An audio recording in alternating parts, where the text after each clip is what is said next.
Yesterday's huge baseball news. The Padres signed 26-year-old four-time All-Star Manny Machado to a 10-year, $300 million deal. It's official. Bryce Harper was introduced as a Philadelphia Philly this weekend. It's difficult to get confirmation from both sides on a specific offer. And let's face it, both sides are the only ones who truly know what is going on in the negotiation.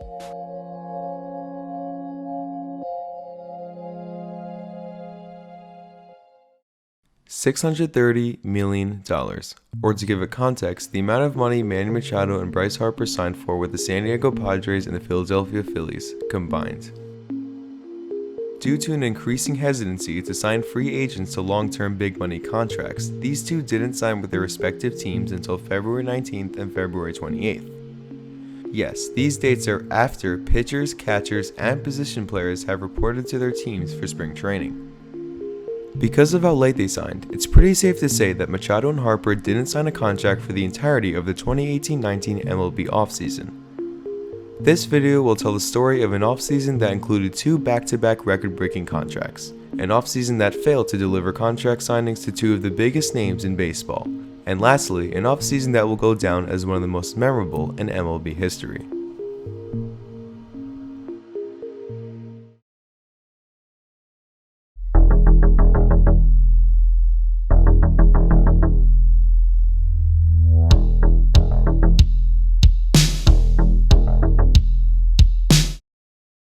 At the 2018 All-Star break, Manny Machado was traded to the Los Angeles Dodgers from the Baltimore Orioles, where he had been his entire career. Machado had established himself as a top third baseman and shortstop, being a four-time All-Star, two-time Gold Glover, and a lifetime .283 hitter. Now, any avid baseball fan knew what this move was by LA, a rental of a star player for a team that was aiming to win now.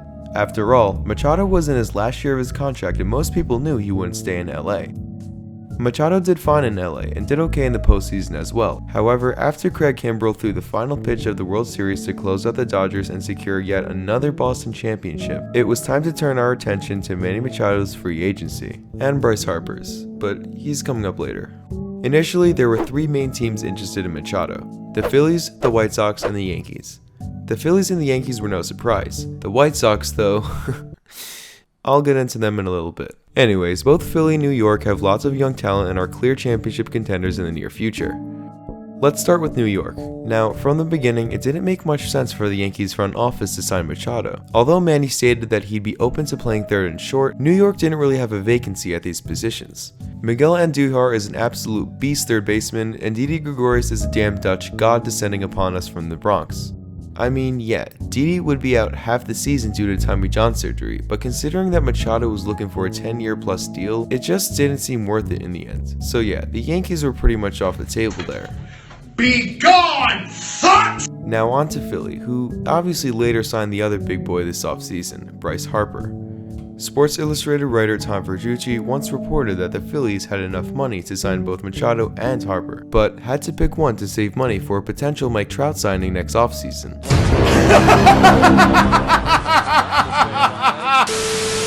So, after financial consideration, it was determined that Harper's average annual value would give the Phillies enough room in their budget to go after Trout next season. So, bye-bye Manny. And now the White Sox, who, I have to admit, were not one of the teams I was expecting Machado to look at, cause, you know, they're rebuilding. But after seeing what the White Sox were trying to do in signing his brother-in-law Yonder Alonso and close friend John Jay, I thought, this might actually happen. The truth though was that Chicago's reportedly $250 million offer was not as high as the Padres offer. And in the words of Chicago Tribune writer Paul Sullivan, who would say no to an extra $50 million? February 2019 saw the battle of these two teams for Machado, as San Diego had emerged as a contender in late January. With rising prospects such as Fernando Tatis Jr. and Luis Urias, Machado seemed to be the piece San Diego needed to be truly competitive in the 2019 season.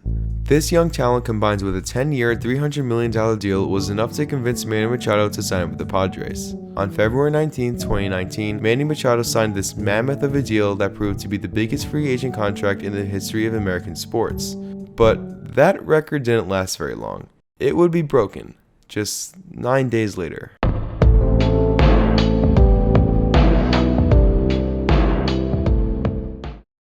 Bryce Harper's star player status began when he was in high school, as Sports Illustrated once famously called him baseball's LeBron. After 7 seasons in the majors, it's safe to say that the high expectations set for Harper were certainly met, being the 2012 NL Rookie of the Year, 2015 NL MVP, and a 6-time All-Star. Now, not only is Harper viewed as a star player in the MLB by just about everyone, he's also one of the most flashy players in the league, meaning that Harper is a highly marketable player. Let's take a look at some of the top teams that were seriously interested in Harper: the Dodgers, the Cubs, the Yankees, the Nationals, and the Phillies. The Dodgers were an easy team to brush off. Although LA reportedly offered Harper $45 million per year, the contract would only be for 4 years, and it's safe to say that Harper was looking for more time and more money. There just wasn't enough room in the Dodgers' budget to accommodate Harper, as star players like Clayton Kershaw had to be re-signed first. So, adios to LA. Now, moving on to the Cubs. The main story circling Bryce Harper and the Chicago Cubs was that Harper was close friends with Cubs star third baseman Kris Bryant. However, the Cubs quickly fell out of contention as there wasn't much need for the star outfielder. Chicago manager Joe Maddon said it best: "We feel as though all the ingredients are in the bowl already. It's already there. To go out and purchase guys just because some kids had a tough year is probably not good form."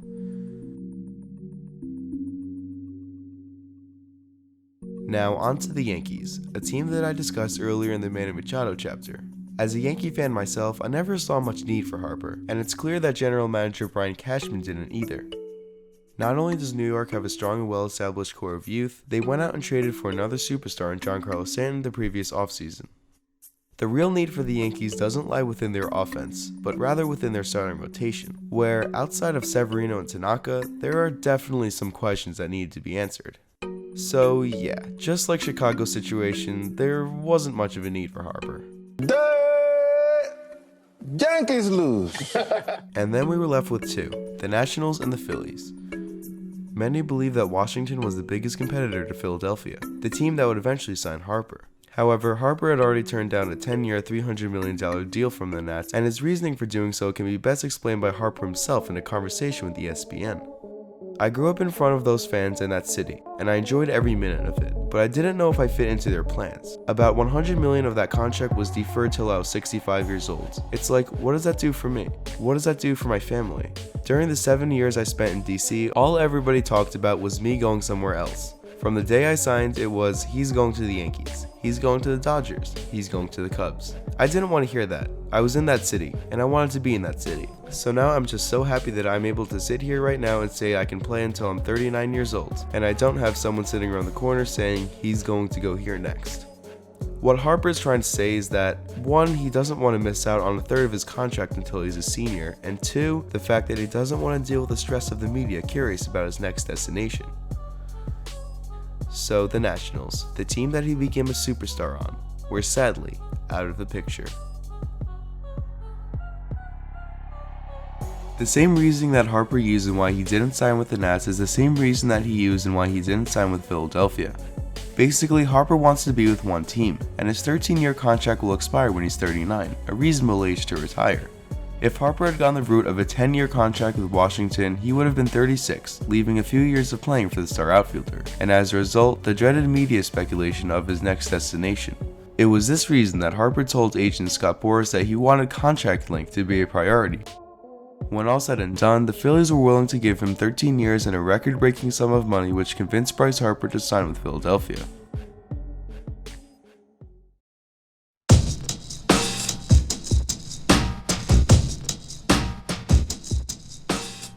So, why did Harper and Machado take so long to sign with their respective teams? Well, there are two answers to that. The obvious and more general one is that teams are much more wary of signing big money long-term contracts while the players want those types of contracts as it guarantees them security. That's why we're starting to have slow MLB off-seasons, because players are asking for contracts worth hundreds of millions of dollars to a long period of time. And like anything, it's reasonable to take it slow with huge sums of money like that. However, the answer that's more specific to this offseason is the fact that Harper's agent Scott Boras and Machado's agent Dan Lozano were in competition to see who can get their bigger contract. It can even be argued that the two were in a stalemate for some time, waiting to see who would sign their player first. The crazy part is that the $300 million and $330 million contracts that Manny Machado and Bryce Harper signed will just keep getting beaten out as the years pass. The contract precedent for MLB stars has been set for some time, with players like Alex Rodriguez, Albert Pujols, and Giancarlo Stanton, and this offseason only adds to it. However, the 2019 MLB offseason will always be remembered as an aggravating wait for the signing of the two biggest stars in Major League Baseball.